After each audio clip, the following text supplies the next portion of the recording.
Xotiram bundan ham yaxshiroq edi. Sal mazam qochgandan keyin sal pasaygani, lekin uncha narsalarni eslab qolishga harakat qilaman. Keyin do'stlar, bitta kitobni bitta kuchi bo'ladi. Bitta kitob men o'ylashim bo'yicha 3 ta so'z uchun o'qiladi. 3 ta so'z hayotiy qurol bo'ladi. Buni hammasini xotirada olishimiz yo'q. O'sha masalan Umid Eshmuhammedov aytdilarki, kitobda go'talari bor. O'sha go'talarni siz to'g'ri qilib aytib berasizlar. Bitta kitob o'qiyman, masalan Almari to'g'risida eshitganmisizlar shoir?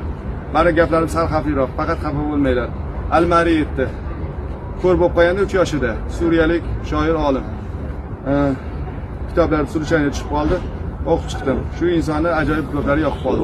3 yoshlarda ko'r bo'lib keyin olim bo'lganlar. Olim bo'lishlari sababi shogirdlari bitta inson ular uchun o'qib bergan. Keyin shu inson aytadi. Ustozlar bilan shoirlarga shaytonning ham rahmi keladi deydi. Nima uchun unday deyilsa, ular o'z kasblari bilan farzandlarini boqa olmayotgani uchun. Lekin mana boqishni boshladik. Rahmat.